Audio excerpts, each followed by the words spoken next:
and welcome into the latest edition of the Fore-All Podcast. I'm Jesse Morrison alongside Max Bechtold. And Max, we will get to what happened in the KPMG Women's PGA Championship in just a minute. But I first wanted to start with, they announced the 7 countries that will join the world team and compete for the 2025 International Crown this fall. It's going to be the United States, Korea, Japan, Thailand, Sweden, Australia, and China.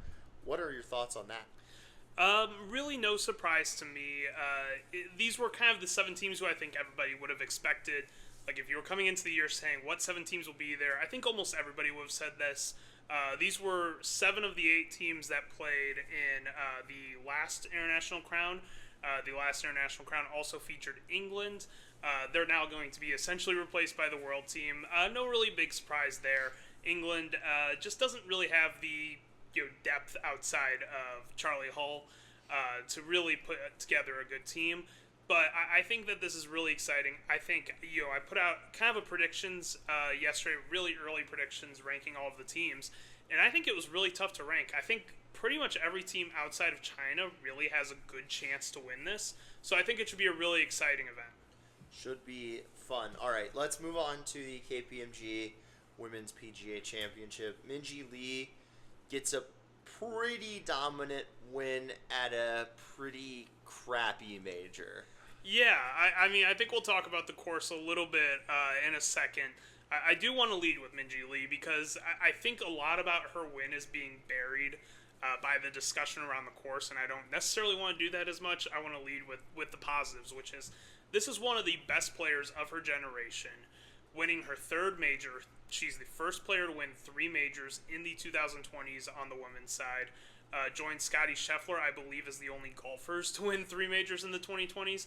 And so this was incredibly impressive. I mean, there's a lot of talk about if the course was fair, if the course was too hard, but she overcame all of that and played a really, really patient, I think, final 2 rounds, let the course come to her, let everybody around her fall. She never really made any mistakes. Even though she had kind of a rough Sunday, it never really, really felt like anybody else was going to come and take this away from her. So I thought this was a great win. And you look at it, she led the field in strokes gained putting.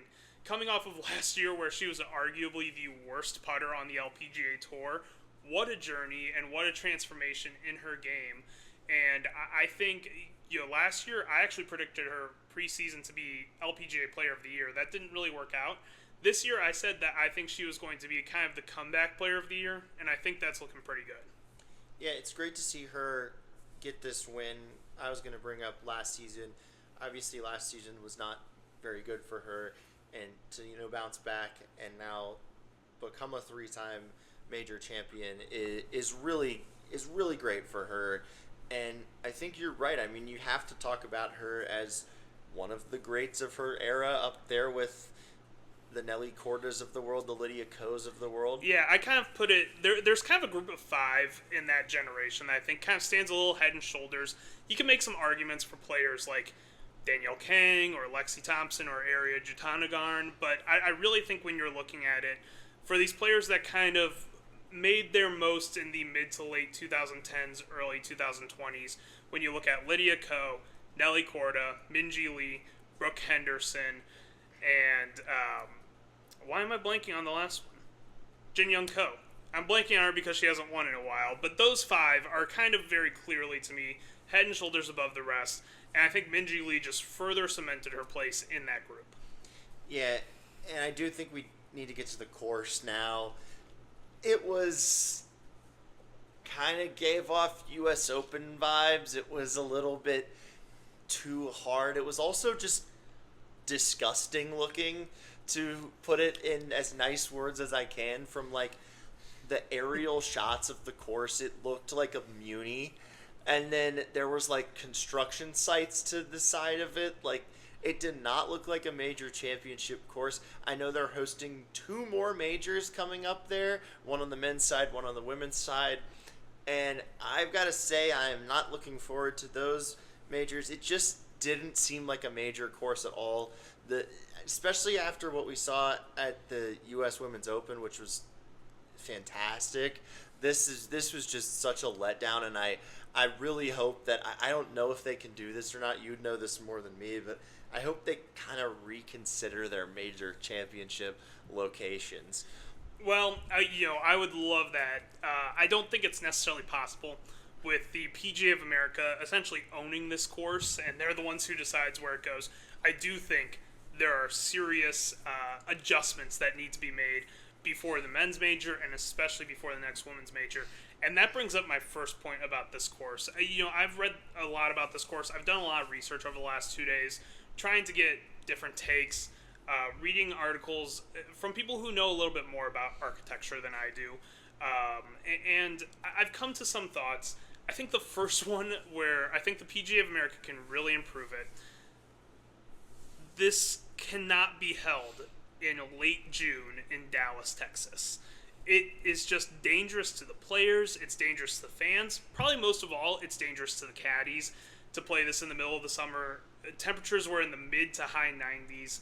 That's just really not a great situation. I know Brooke Henderson's sister Brittany, who's been her longtime caddy, actually experienced some heat stroke early in the week. She had to have a standby to possibly replace her at all times at the event. So I don't think that's a great situation. I think it leads to lower crowds too.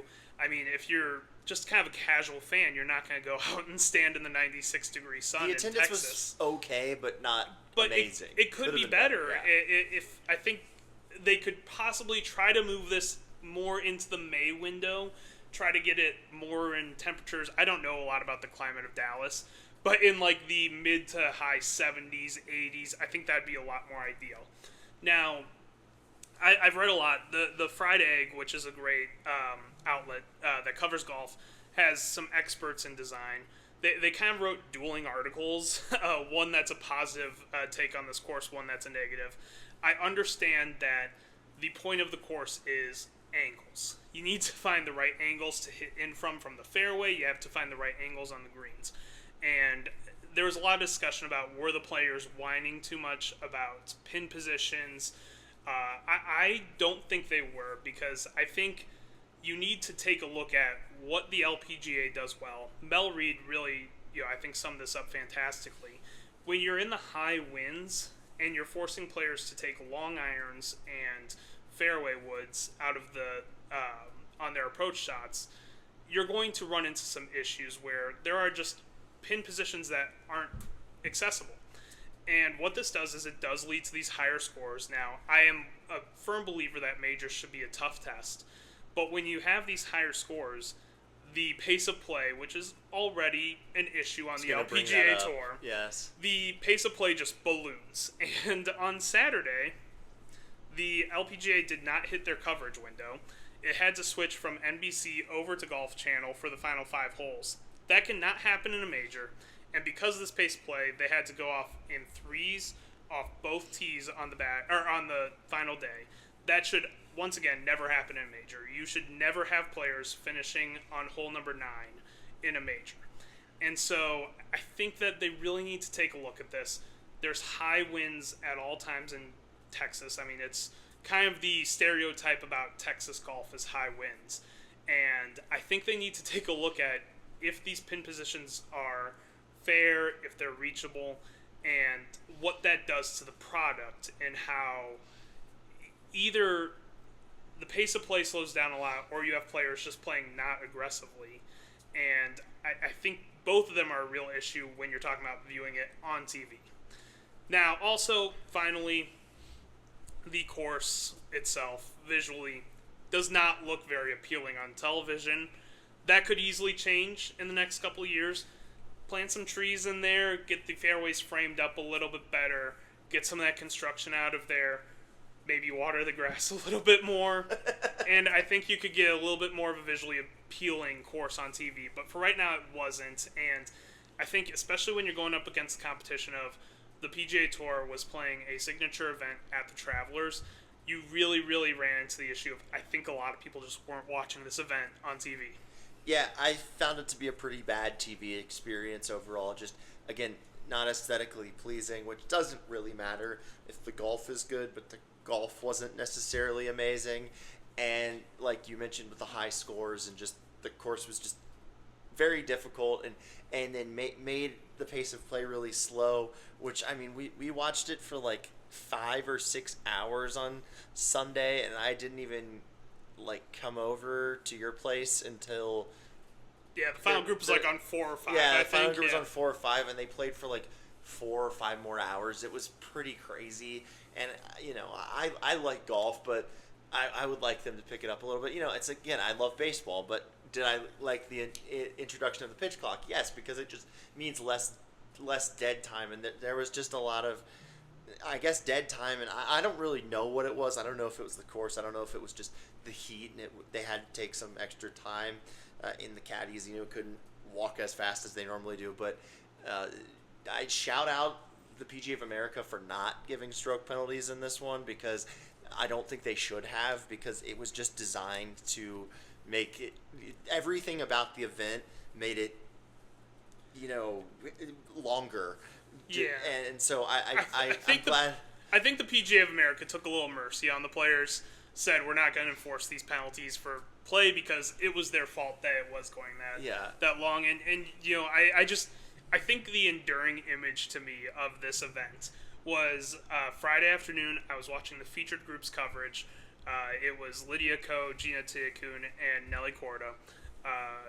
None of whom are particularly slow players. Obviously, we know Nelly's the fastest player on the tour, but none of them are slow.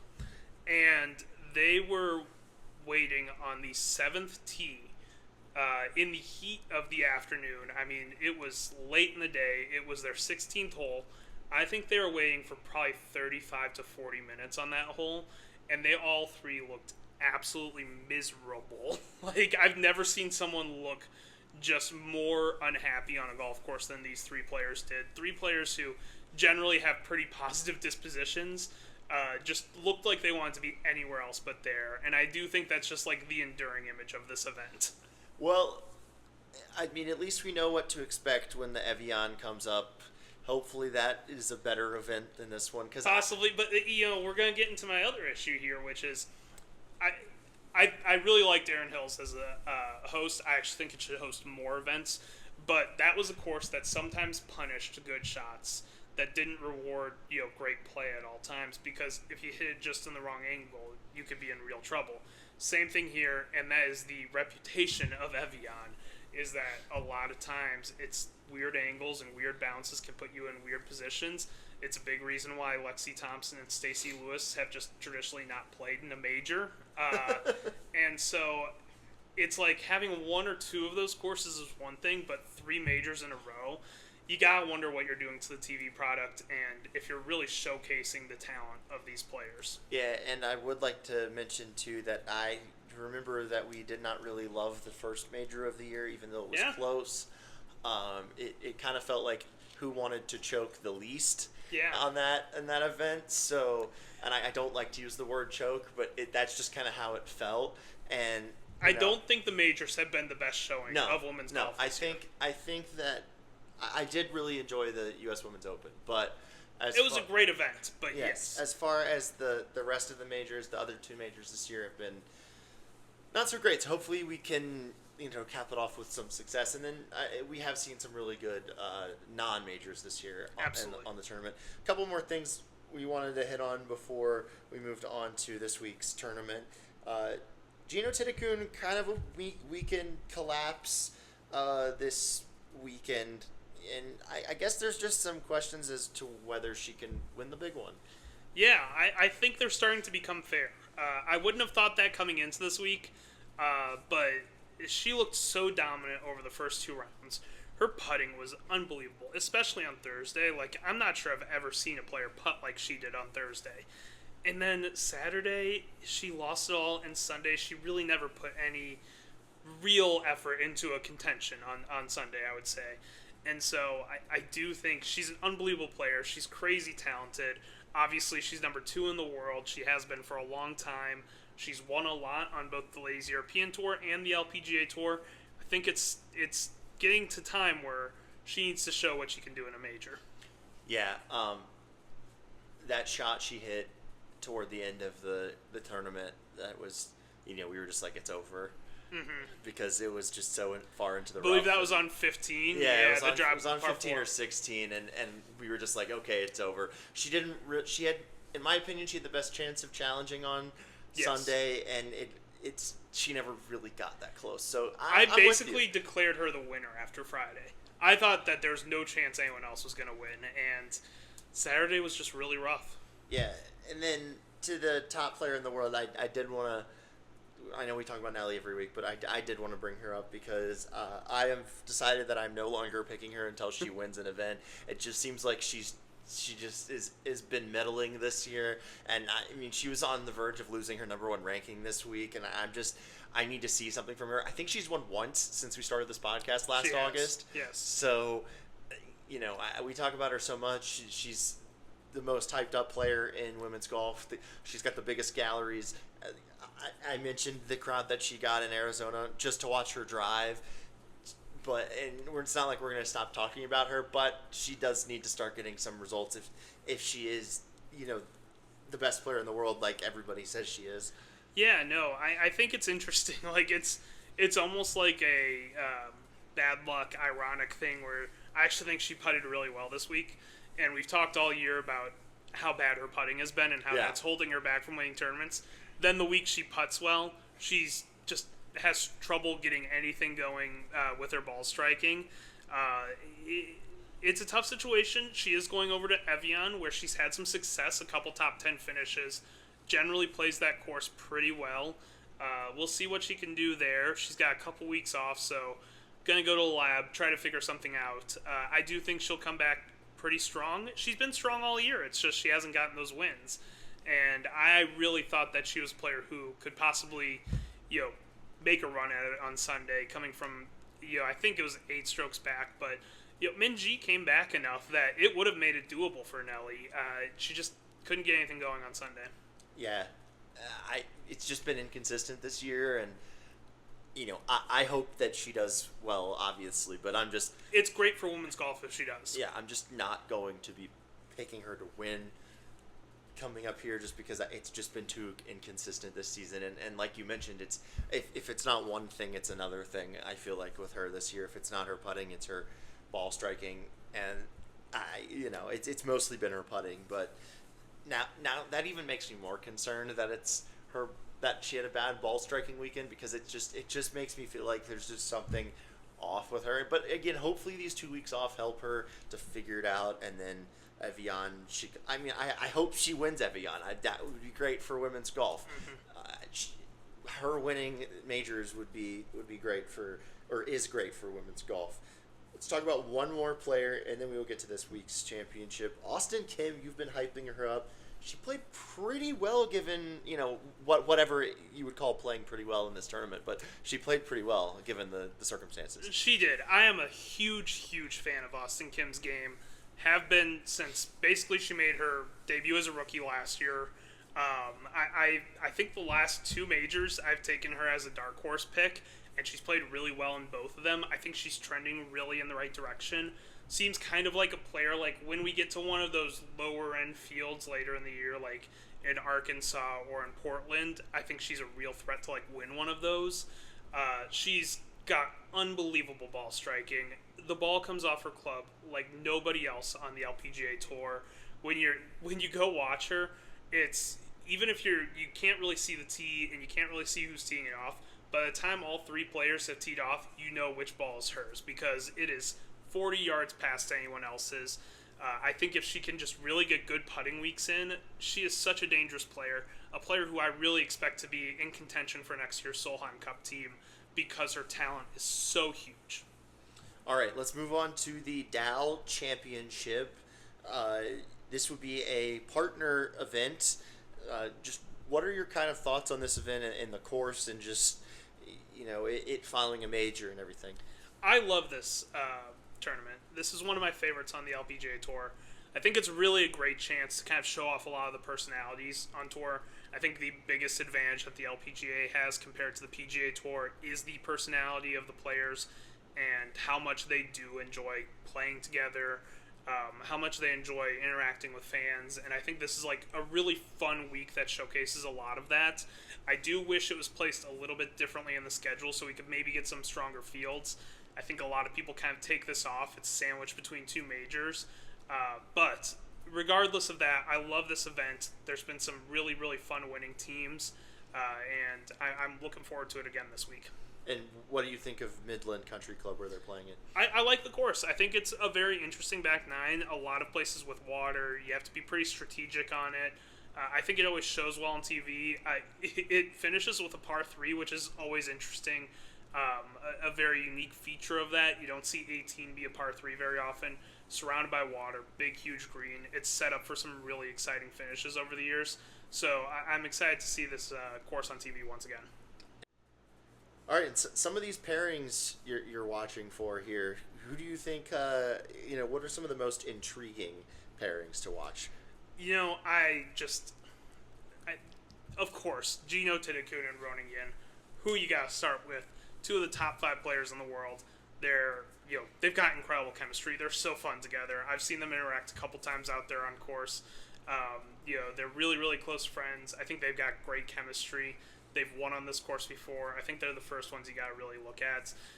There's some other really fun ones. We've talked about Pernilla Lindbergh and Sofia Popov, 2 one-time major winners. Don't really have a ton of success elsewhere, but this could be like one of those groups that's really fun to watch and have a great performance.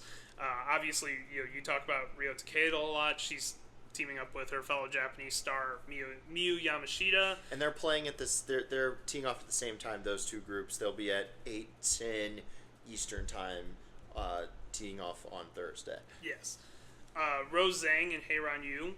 Interesting grouping. Like not one that I was really thinking would happen. I was thinking Rose Zhang would probably pair up with Andrea Lee or Alexa Pano, but she's pairing up with Heiran Yu, a really power team there.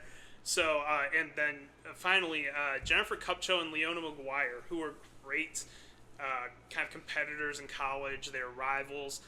Kupcho went to Wake Forest. Maguire went to Duke. They were 2 of the best players in college at that time on 2 of the best teams.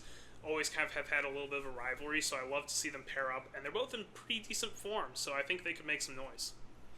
All right, a couple ones I want to highlight that I'm interested in watching are Lydia Ko, Danielle Kang. Mm-hmm. I think those are interesting. And then the EY sisters are playing together, so I think that will be cool. They've both been playing really well recently, so I think those two are a couple more that I'm interested in. Obviously, I think the Ryo Takeda, Miyu Yamashita group is super intriguing just because I'm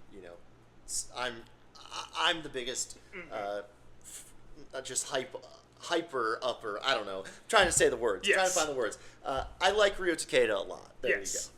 you go. And then, just to go back to Austin Kim and Se-Young Kim is a very fun potential pairing. You talk about 2 players who can go super low, play really aggressive, hit the ball long. That group could finish in dead last or first or anything in between with the way they play golf. But I think that's a really, really fun, intriguing pairing. Kind of a golf nerd pairing, Se-Young Kim and Austin Kim are. Also, always watch Austin Kim. I would say if you maybe are a fan of like the long drive competition, I'm very much impressed with her driving skills. And even when she doesn't use a driver, it's like she hits it almost that far. So it's really fun to watch her. Even in this major that we talked about not being great, it was still fun to watch her drive the ball.